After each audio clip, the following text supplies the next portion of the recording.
Film diawali dengan diperlihatkannya beberapa ilmuwan yang menemukan sebuah pesawat tua yang membeku di dataran kutub utara. Setelah berhasil memasuki pesawat tersebut, para ilmuwan segera dikejutkan dengan penemuan terpenting yang selama ini mereka cari, yang telah hilang lebih kurang 70 tahun lamanya. Adegan kembali pada tahun 1942 di kota Tønsberg, Norwegia, yang saat itu telah dikuasai oleh tentara Nazi. Seseorang jenderal bernama Johann Schmidt mendatangi sebuah tempat yang digunakan untuk menyimpan benda peninggalan dewa yang disebut terserat. Awalnya pria tua yang menjaga tempat tersebut berusaha untuk tidak memberitahukannya kepada Schmidt. Akan tetapi sepertinya Schmidt tidak bisa ditipu karena pada akhirnya dia bisa menemukan terserat yang tersimpan dalam sebuah dinding kuno dengan hiasan motif Yggdrasil. 1 tahun kemudian, tepatnya 1943 di kota New York, kita diperlihatkan dengan seorang pria kurus dan pendek bernama Steve Rogers. Saat itu dia ingin mendaftar menjadi anggota militer. Di sini diketahui bahwa kedua orang tua Steve telah meninggal. Sang ayah meninggal terkena gas mustard yang saat bertugas di infanteri 107, sedangkan sang ibu yang bekerja sebagai perawat juga meninggal karena penyakit yang menular. Walau keinginannya untuk menjadi militer sangat kuat, namun sayangnya riwayat penyakit yang diderita oleh Steve membuatnya ditolak. Dia lalu pergi ke bioskop dan menyaksikan film dokumentari tentang perjuangan para militer yang berperang melawan pasukan Nazi. Di dalam bioskop itu, ada seorang pria yang berisik. Steve yang merasa terganggu, dia mencoba menegur pria tersebut. Alhasil mereka berkelahi. Beruntung, Steve segera ditolong oleh temannya yang saat ini telah resmi menjadi anggota militer dengan pangkat sersan dalam infanteri 107. Bagi kemudian mengajak Steve bersenang-senang karena hari ini adalah hari terakhir Bagi di kota sebelum dirinya dikirim untuk bertugas ke Inggris. Malam harinya bersama 2 orang gadis teman Bagi, mereka berempat mendatangi sebuah pameran masa depan yang diadakan oleh Stark Industries yang saat ini dipimpin oleh Howard Stark, ayah dari Tony Stark. Di sini Steve Rogers yang melihat tempat perekrutan militer sekali lagi ingin mendaftarkan dirinya karena memang hal ini yang dicita-citakan ia dari kecil, yaitu berperang melawan Nazi dan melayani negara. Sebagai sahabat, Bagi menyarankan Steve Rogers bahwa masih ada kerjaan lain selain militer. Ini dilakukan oleh Bagi mengingat postur tubuh sahabatnya itu saat ini sangat memprihatinkan dan mungkin saja ia tidak selamat jika menjadi militer dan turun ke medan perang. Tekad dan keinginan kuat untuk menjadi anggota militer tanpa sengaja didengarkan oleh seorang ilmuwan bernama Dr. Abraham. Steve yang saat itu berada di ruangan pemeriksaan tiba-tiba didatangi oleh Dr. Abraham yang memperkenalkan dirinya sebagai wakil dari SSR, sebuah divisi ilmiah milik pemerintah Amerika. Di sini Dr. Abraham juga mengetahui tentang kebohongan-kebohongan dari mana Steve berasal yang telah dilakukan selama 5 kali di 5 lokasi berbeda selama ia mendaftar menjadi anggota militer. Steve melakukan hal tersebut agar dirinya bisa masuk ke dalam militer, tapi ternyata semua hal itu sia-sia. Namun yang membuat Dr. Abraham tertarik adalah 5 kali percobaan yang dilakukan Steve, yang mana hal ini membuktikan bahwa Steve bukanlah tipe orang yang mudah menyerah. Akhirnya, dia pun mengakui bahwa dirinya berasal dari provinsi Exin setelah dokter memberinya satu kesempatan. Sementara itu, di markas Hydra, sebuah divisi militer milik Nazi yang juga dikepalai oleh Dr. Johann Schmidt sedang mencoba untuk mengekstrak kekuatan yang tersimpan dari terserat dengan bantuan alat yang diciptakan oleh Dr. Zola. Mereka pun akhirnya berhasil mendapatkan sumber energi tanpa batas yang akan digunakan untuk menciptakan senjata paling mematikan.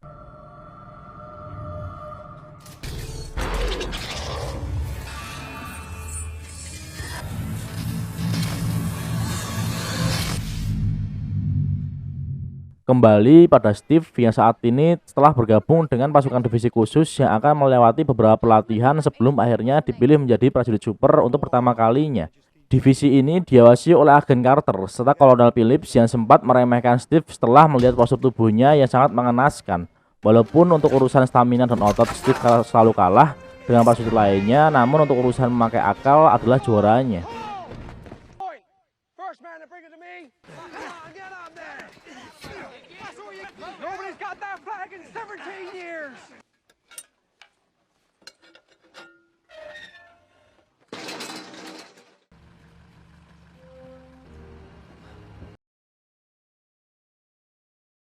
Hingga sampailah di hari pemilihan di mana Dr. Erskine memilih Steve untuk menjalani percobaan.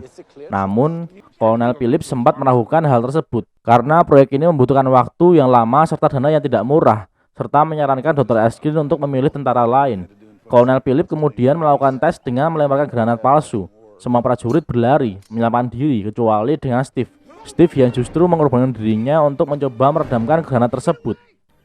Malam harinya, Dr. Erskine mendatangi Steve. Dia sempat bercerita tentang masa lalunya di mana dirinya pernah bertemu dengan Johann Schmidt setelah kabar mengenai serum buatannya tersebar sampai ke tentara Nazi. Awalnya, Dr. Erskine menolak untuk memberikan serum tersebut kepada Johann Schmidt. Namun karena ambisi dari Johann Schmidt yang mengancam dan memberikan tekanan, akhirnya Dr. Erskine memberikan serum tersebut, yang mana pemakainya menjadi lebih baik bagi orang yang baik dan menjadi lebih buruk bagi orang yang buruk. Karena itulah Dr. Erskine memilih Steve karena Steve dirasa sebagai orang yang baik. Sementara itu di markas Hydra, Johann Schmidt yang mengetahui bahwa percobaan Erskine akan kembali dilakukan, kemudian meminta Dr. Zola untuk menugaskan seorang agen demi memburu Dr. Erskine jika percobaan tersebut berhasil. Karena Johann Schmidt khawatir Amerika akan memiliki banyak prajurit super untuk kedepannya. Besok harinya, Steve berangkat dengan didampingi oleh agen kartel. Sepanjang perjalanan, Steve juga menceritakan di mana tempat dirinya pernah diajar oleh orang lain. Mereka akhirnya sampai di sebuah toko antik. Ternyata di dalamnya terdapat fasilitas rahasia milik SSR. Di tempat itu juga dihadiri oleh para petinggi militer. Dan dengan bantuan dari teknologi Howard Stark dan serum oleh Abraham, percobaan tersebut akhirnya berhasil. Akan tetapi keberhasilan itu segera dibubarkan dengan kehadiran agen Nazi yang kemudian menembak Dr. Erskine serta mengambil serum yang tersisa. Setelah kejadian itu, lalu Steve mencoba untuk menangkap agen tersebut. Pada akhirnya, Steve berhasil menangkap agen tersebut. Sayangnya, belum sempat diinterogasi, agen itu melakukan bunuh diri dengan obat cyanida yang sudah dipersiapkannya.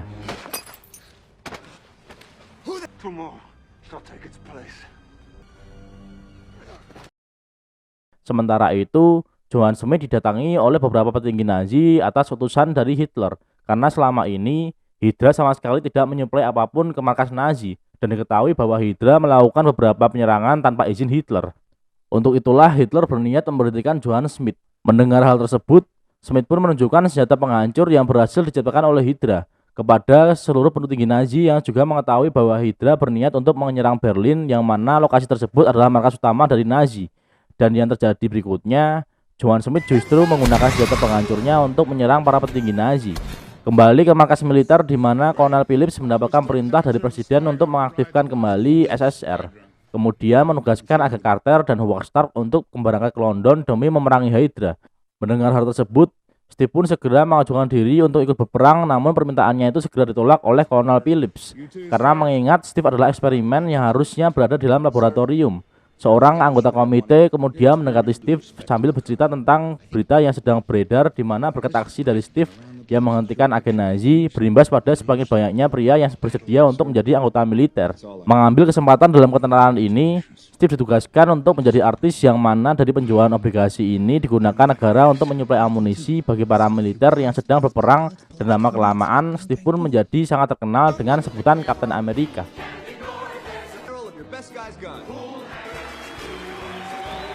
Walaupun Kapten Amerika sangat digemari oleh anak-anak dan wanita, namun hal tersebut tidak berlaku bagi para militer yang sedang beristirahat dalam perang, yang kemudian menghina dan mengusir Steve dari atas panggung. Di barak ini, Steve dikejutkan dengan kedatangan agen kartel yang memang sengaja datang untuk menemui Steve. Di sini juga akhirnya diketahui bahwa Steve sedang berada di infanteri 107, di mana sebagian dari anggotanya telah ditahan oleh Hydra, dan sebagian lagi masih menghilang, di mana divisi tersebut adalah divisi yang diikuti oleh sahabatnya, yaitu Bucky. Steve lalu mendatangi Kolonel Phillips untuk mencari tahu informasi mengenai Bucky. Akan tetapi Kolonel Phillips mengatakan bahwa Bucky telah meninggal. Steve di sini juga mengkhawatirkan keadaan para tentara yang disandra. Kemudian menanyakan tentang adakah misi penyelamatan yang dilakukan. Namun Kolonel Phillips justru meremehkan Steve dan hanya menganggapnya sebagai pemandu sorak. Yes, sir. I do. Dan karena ini, Steve tidak bisa berdiam diri, kemudian berangkat ke titik lokasi untuk menyelamatkan militer yang disandra dengan harapan menemukan Bucky tanpa persetujuan dari Kolonel Phillips.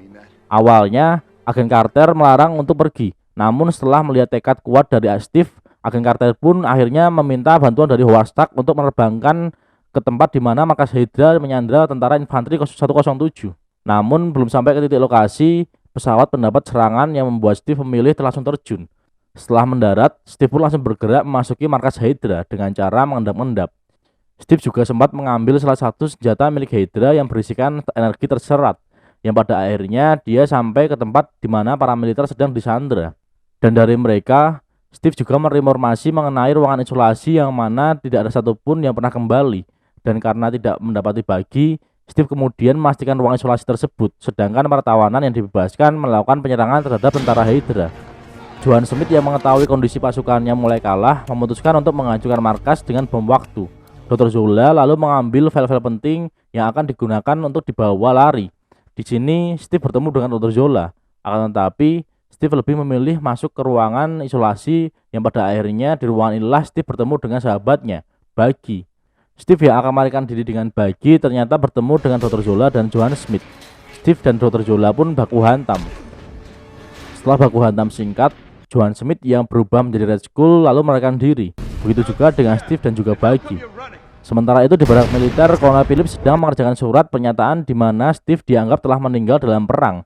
Menurut beberapa pesawat pengintai yang dikirim, mereka tidak menemukan adanya tanda-tanda pergerakan di markas Hydra yang sebelumnya menjadi tujuan dari Steve. Kolonel Phillips menyalahkan hilangnya Steve Rogers kepada Agent Carter yang telah dengan sengaja membantu Steve untuk pergi.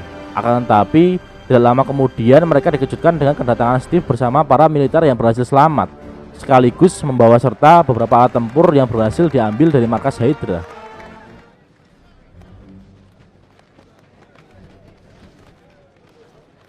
Some of these men need medical. Let's hear it for Captain America!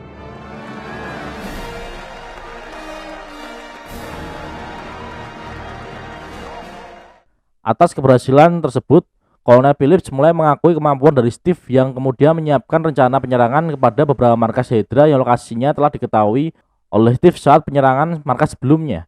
Steve kemudian menyiapkan tim yang terdiri dari orang-orang terbaik yang dipilih oleh dirinya sendiri, termasuk Buggy, teman, dan sahabatnya. Tidak lama setelah itu, Agent Carter memberikan informasi mengenai beberapa peralatan yang telah disiapkan oleh Warstock. Keesokan harinya, Steve mendatangi markas Warstock, di mana ia mendapatkan godaan dari seorang wanita dan tidak bisa menolak ajakan tersebut. Warstock menunjukkan beberapa peralatan yang termasuk bahan kostum yang akan digunakan oleh Steve. Ketika memilih sebuah perisai, Steve tertarik dengan sebuah perisai bulat yang menurut Stark perisai tersebut adalah dari bahan langka yang disebut dengan bahan vibranium. Dan dimulailah aksi dari Kapten Amerika bersama dengan anggota timnya yang menjatuhkan markas Hydra yang tersisa dan kemudian berakhir dengan kemenangan.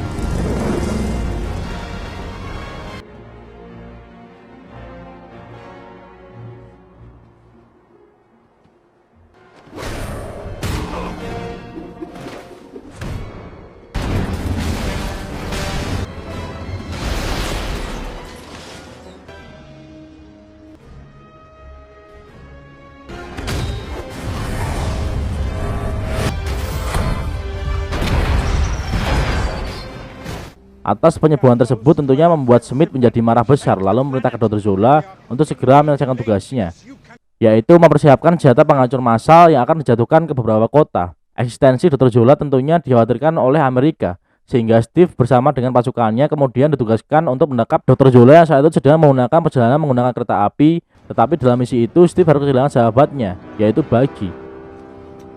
Better get moving, Bugs!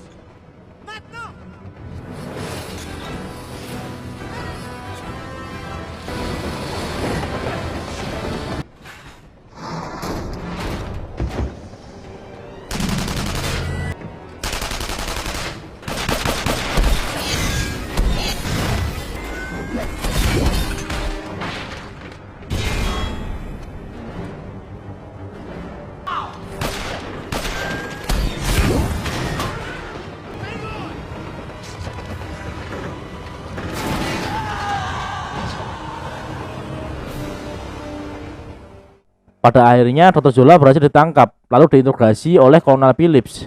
Dan dari interogasi ini akhirnya diketahui bahwa Smith berniat untuk menghancurkan setengah dunia. Sementara itu, Agent Carter mendatangi Steve yang sedang menyalahkan dirinya sendiri atas kematian dari sahabatnya, Buggy. Adegan berpindah ke markas militer di mana diadakan rapat mengenai rencana penyerangan ke markas Hydra yang akan dilakukan dalam 24 jam lagi, yang dimulai dari markas terakhir Hydra yang berada di pegunungan Alpen. dan Steve meminta untuk melakukan penyerangan melalui pintu di depan sendirian.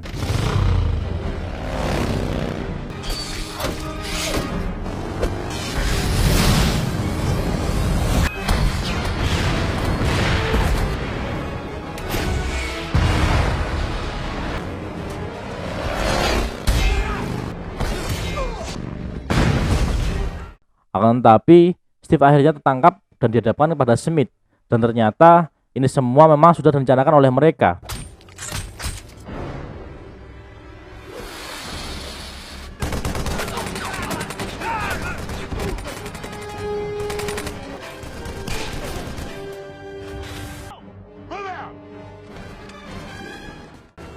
Akhir dari penyerangan ini, tentara Hydra berhasil dikalahkan. Akan tetapi Smith juga berhasil melarikan diri dengan pesawat yang membawa serta senjata penghancur massal dan juga terserat.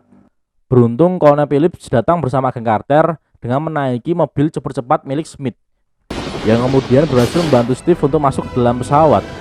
Di dalam pesawat ini, Steve mendapati beberapa pesawat kecil berisi bom yang telah dipersiapkan untuk menghancurkan beberapa kota. Dengan sekuat tenaga, Steve mencoba untuk menghentikan peluncuran pesawat tersebut dan kembali bertarung dengan Johann Smith atau Red Skull.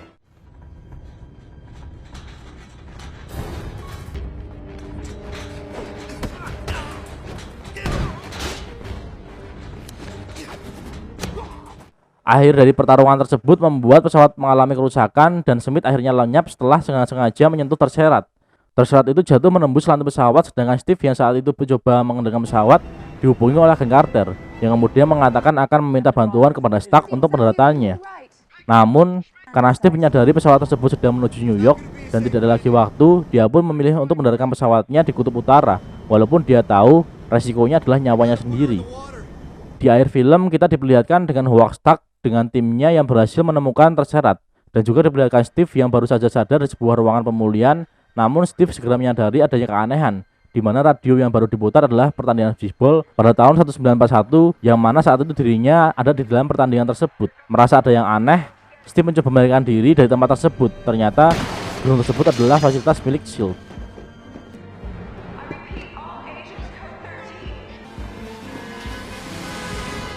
Look, I'm sorry about that little show back there, but we thought it best to break it to you slowly. You've been asleep, Cap, for almost 70 years. Yeah. Yeah, I just